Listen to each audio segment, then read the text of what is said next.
हम आपको सिख धर्म के संस्थापक श्री गुरु नानक देव जी के बारे में कुछ ऐसी बातें बताने जा रहे हैं जिसे आपने शायद ही कभी सुना हो। श्री गुरु नानक देव जी का जन्म 15 अप्रैल 1469 ईस्वी को राय भोई की तलवंडी पाकिस्तान में पिता मेहता कालू जी और माता तृप्ता देवी जी के घर में हुआ। बचपन में गुरु नानक देव जी बच्चों के साथ जब खेला करते तो उन सभी को अजीब प्रकार की खेलों में लगा दिया करते थे। आपकी आवाज भी इतनी सुरीली और मधुर थी कि जब किसी साधु संगत को आप गाते और झूमते देखते तो उनकी हूबहू नकल करके खुद भी गाने लगते। गुरुजी बाकी बच्चों को भी एक गोल दायरे में बिठाकर बड़ी ऊंची ऊंची धन निरंकार धन करतार गाते तो दूसरे बच्चे उनके पीछे पीछे गाने लगते। उनका इस प्रकार का गाना एक अजीब नजारा बांध देता और बड़ी आयु के लोग भी गुरुजी के इस दरबार को देखने आया करते। बचपन में जब भी गुरुजी अकेले होते तो वे चौंकड़ी मारकर अपना ध्यान प्रभु की याद में लगा लिया करते। काफी समय तक इसी तरह बैठे रहते, हर काम बिना किसी डर के किया करते थे। यही कारण था कि उन्हें कोई अपने पीछे नहीं लगा सका, बल्कि हर कोई उनके पीछे लग जाता था।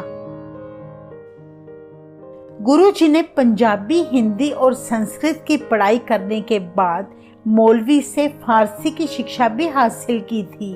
जल्दी ही आपको फारसी का ज्ञान हो गया। एक बार आपने मौलवी से पूछा कि अगर अल्लाह पाक एक है तो फिर अलग अलग मजहब क्यों है?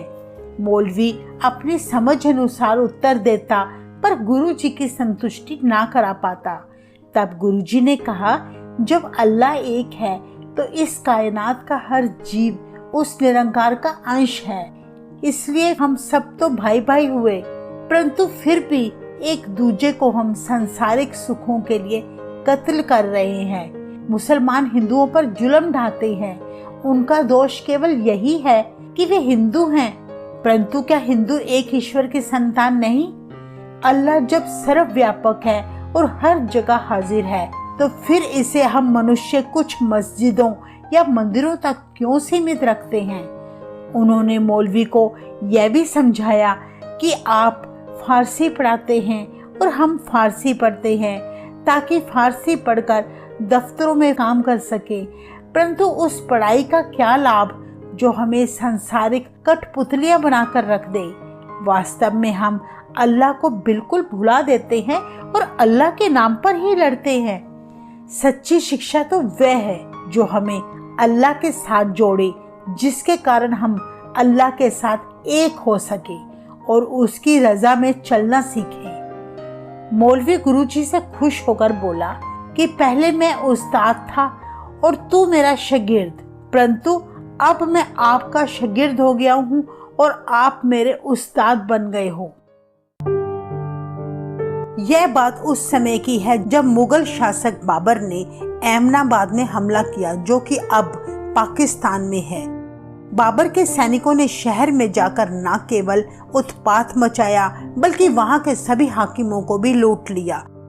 लूटा हुआ माल उन्हीं के सिरों पर रखकर उन्हें जेल में डाल दिया गया। एक बार जब श्री गुरु नानक देव जी अपनी उदासियों के दौरान एमनाबाद पहुंचे तो बाबर ने भाई मर्दाना जी और भाई लालो जी के साथ श्री गुरु नानक देव जी को भी पकड़ लिया। सभी को एक बंदी गृह में बंद करके उन्हें अनाज पीसने के लिए चक्कियां चलाने को लगा दिया। गुरु नानक देव जी आंखें बंद करके प्रभु के शब्द गायन करने लगे। तब गुरु जी की मधुर और मीठी बानी सुनकर सभी बंदी मस्त होकर अपने सारे दुख भूल गए। वहां तैनात पहरेदार भी गुरु जी की मीठी आवाज में मस्त हो गए।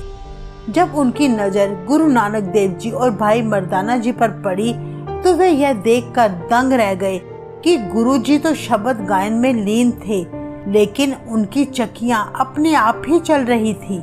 कुछ पहरेदारों ने इस बात की खबर बाबर को दे दी। बाबर भी बड़ी हैरानी से बंदी गृह की ओर भागा। उसने जब देखा कि गुरुजी शब्द गायन कर रहे हैं, भाई मर्दाना रबाब बजा रहे हैं और उनकी चक्कियां अपने आप ही चल रही थी, बाबर गुरुजी के मधुर शब्द सुनने में तल्लीन हो गया। गायन समाप्त होते ही जब गुरुजी ने अपनी आंखें खोली तब उन्होंने अपने सामने बाबर को खड़ा पाया। बाबर कहने लगा, अल्लाह के फकीर, आप क्या गा रहे हो? गुरुजी ने फारसी में सारे शब्द का अर्थ उसे बताया, जिसका भाव था कि प्रभु सबका पिता है और हम उनकी संतान हैं। हे बाबर, तूने निर्दोष लोगों के घर और स्त्रियों को लूटा है, जबकि किसी ने तुम्हारा कोई नुकसान नहीं किया था, फिर भी तुमने उन्हें अपने जुल्म का शिकार बनाया। बाबर को अपनी भूल पर पश्चाताप हुआ। तब वह गुरुजी से बोला, अब मुझे क्या करना चाहिए कि खुदा मेरे गुनाह माफ कर दे? तब गुरु नानक देव जी ने कहा कि वे सभी कैदियों को छोड़ दे, उनका लूटा हुआ सामान उन्हें वापस करे और आगे से किसी पर जुल्म ना करे। बाबर ने तब गुरुजी से कहा, मैं आपको जुबान देता हूँ कि अब कभी बेगुनाह लोगों को तंग नहीं करूँगा। तब गुरुजी ने कहा, बाबर, अपनी ताकत का प्रयोग गरीबों को सताने में नहीं बल्कि उनका दिल जीतने में करना चाहिए। इसके बाद बाबर ने तुरंत गुरु नानक देव जी सहित सभी को रिहा करके आदर सहित नगर सीमा तक पहुंचा आया। अपनी उदासियों के दौरान गुरुजी एक बार भाई मर्दाना जी के साथ एक तुलंबा नामक नगर में पहुंचे। वहां एक बहुत बड़ी हवेली थी। हवेली के एक और मंदिर और दूसरी ओर मस्जिद बनी थी। हवेली के द्वार पर 2 सेवक खड़े थे जो प्रत्येक यात्री को स्वागतम कहते और वहां ठहरने की प्रार्थना किया करते। इस हवेली में एक सज्जन ठग रहता था। वह सफेद कपड़े पहना करता और गले में रुद्राक्ष की माला डालता। लोग उसकी वेशभूषा देखकर उसे धर्मात्मा समझते थे, क्योंकि उसकी हवेली में जो भी यात्री आकर ठहरता, सज्जन ठग उसकी बहुत सेवा किया करता था। लेकिन वह दिल का नीच और जालिम था। रात को जब भोजन खाकर यात्री सो जाया करते तो वह उनके सामान की तलाशी लेता। जिनके पास कुछ माल धन होता उनको वह अपने नौकरों से गला घोंट कर मरवा देता तथा हवेली के तय खाने में बने कुएं में उनकी लाशें फेंकवा दिया करता था। सारा धन उसका हो जाता, लेकिन जिनके पास कुछ ना होता उन्हें अगले दिन जाने देता। इस तरह जो व्यक्ति बचकर निकल जाया करते वे उस सज्जन ठग की बड़ी प्रशंसा किया करते थे, जिस कारण कोई भी उस पर शंका ना करता। कहा जाता है कि गुरुजी और भाई मर्दाना जी के हवेली पहुंचने पर उनका वहां बड़ा सत्कार किया गया। गुरुजी के चेहरे का नूर देखकर और उनके साथ एक सेवक को देखकर सज्जन ने समझा यह कोई बहुत बड़ा व्यापारी है। उसने अपने सेवकों को गुरुजी की सेवा में लगा दिया। सज्जन यह सोचकर बहुत खुश था कि उसे अच्छा शिकार मिल गया है। तब गुरुजी भोजन करके समाधि में लीन हो गए। जब उनकी समाधि खुली तो वे शब्द गायन करने लगे। भाई मर्दाना जी रबाब बजाने लगे। सज्जन गुरुजी की सुरीली आवाज से इतना प्रभावित हुआ कि वह भी चौंकड़ा मारकर वहीं बैठ गया। परंतु शब्द के जो बोल थे वे तीखे कांटों की तरह सज्जन को चुभ रहे थे। शब्द का हर बोल सज्जन ठग की जिंदगी से जुड़ा महसूस हो रहा था। शब्द का भाव था कि धर्मी होने के झूठे दिखावे किसी काम के नहीं हैं। यदि मन ठगियों, पापों, दुष्कर्मों से भरा हुआ है तो वह पुण्य दान भी किसी काम का नहीं। मनुष्य कितने भी छिपकर पाप कर ले, लेकिन परमात्मा से छिपे नहीं रह सकते। अंत में ऐसे मनुष्य का कोई साथ नहीं देता, केवल प्रभु ही सहाय होता है। गुरुजी के शब्द सुनकर सज्जन ठग का कठोर मन पिघल गया। वह गुरुजी के चरणों में गिर पड़ा। गुरुजी ने कहा, तुम सारे बुरे काम छोड़ दो, इस पाप की कमाई के महल गिरा दो, सच्ची सुच्ची किरत करो और उससे दान पुण्य करो। प्रत्येक मनुष्य समान है, किसी को ऊंचा नीचा मत समझो। कहते हैं सज्जन ठग नाम की दात प्राप्त करके भाई सज्जन बन गया और वह गुरु का सच्चा सिख बनकर सिख धर्म का प्रचारक बन गया। श्री गुरु नानक देव जी के प्रचार का तरीका भी बहुत गजब का था। वे किसी खास उत्सव या दिवस पर ही तीर्थ स्थानों में पहुंचा करते। सभी लोगों का ध्यान आकर्षित करने के लिए अजीबोगरीब पहरावा पहन लिया करते। कोई ऐसा काम करते जो सभी से उलट होता।